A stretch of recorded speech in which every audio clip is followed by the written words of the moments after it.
Assalamualaikum warahmatullahi wabarakatuh. Selamat pagi buat kita semua. Perkenalkan, nama saya Hartuti Wijaya Damanik, MPN 1982201112. Perkenalkan, nama saya Muhammad Syahdan Isa Syam, NPM 198220105.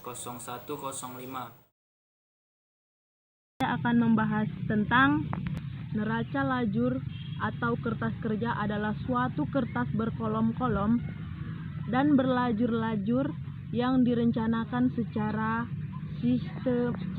khusus atau sistematis untuk menghimpun semua data akuntansi yang dibutuhkan pada suatu perusahaan. Akan menyusun laporan keuangan secara sistematis. Tujuan penyesuaian neraca lajur diantaranya sebagai berikut. 1. Untuk memudahkan menyusun laporan keuangan. 2.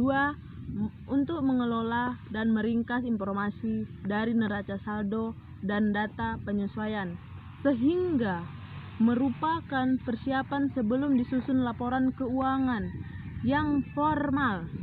3. Untuk mempermudah penemuan kesalahan-kesalahan yang mungkin dilakukan dalam membuat jurnal penyesuaian.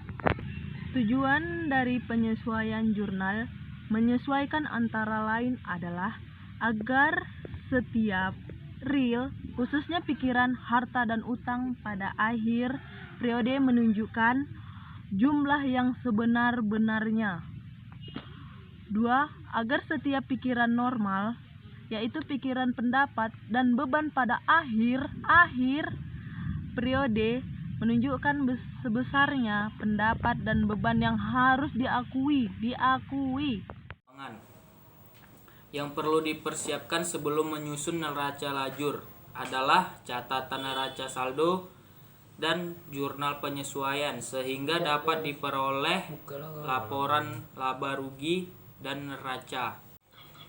Penting untuk diingat bahwa neraca lajur bukan merupakan laporan keuangan, namun neraca lajur adalah alat bantu untuk memudahkan penyusunan laporan keuangan. Berikut adalah langkah-langkah pembuatan neraca lajur adalah sebagai berikut. 1. Langkah pertama yang harus dilakukan adalah menyiapkan atau membuat format bentuk neraca lajur. Langkah selanjutnya, silahkan pindahkan akun-akun beserta jumlah saldo perkiraan pada kolom neraca saldo.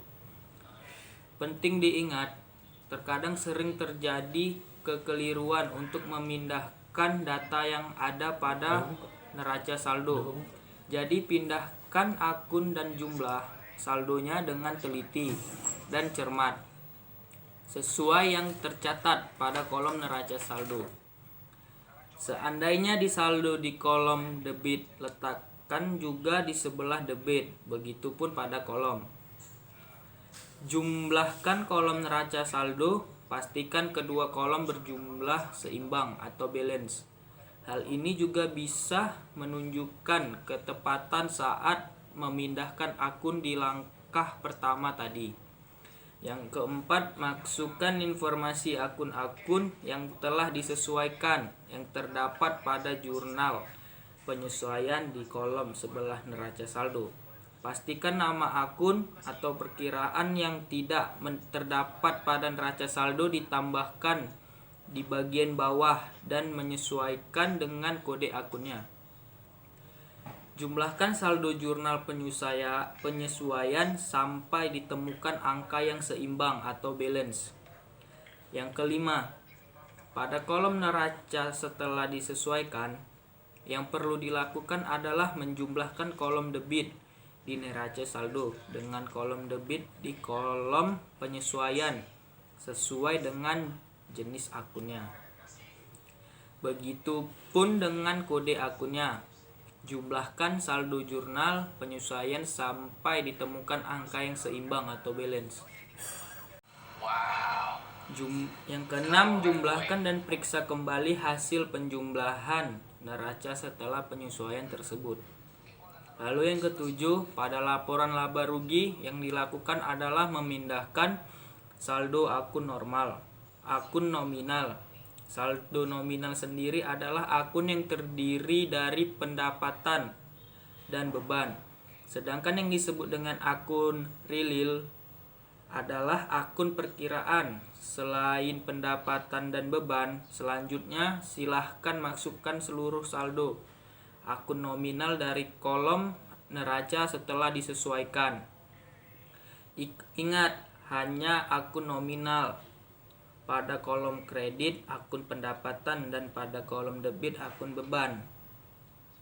Yang ke-8, jumlah seluruh saldo debit maupun kredit pada kolom laba rugi hasilnya adalah selisih antara pendapatan dan beban. Jika jumlah kolom kredit lebih besar, itu artinya laba atau keuntungan perusahaan. Dan jika sebaliknya atau jumlah debit lebih besar, artinya rugi atau kerugian perusahaan. Yang ke-9, selanjutnya jumlahkan dan periksa masing-masing kolom debit dan kredit. Pastikan jumlahnya seimbang. Lalu yang ke-10, lakukan hal yang sama dengan langkah sebelumnya dengan menjumlahkan masing-masing kolom pada jenis neraca dengan memasukkan akun dan jumlah saldo masing-masing akun, kecuali pendapatan beban dan akumulasi penyusutan. Itulah tadi uraian singkat bagaimana cara membuat neraca lajur. Semoga bermanfaat. Sekian dan terima kasih atas perhatiannya buat teman-teman. Assalamualaikum warahmatullahi wabarakatuh.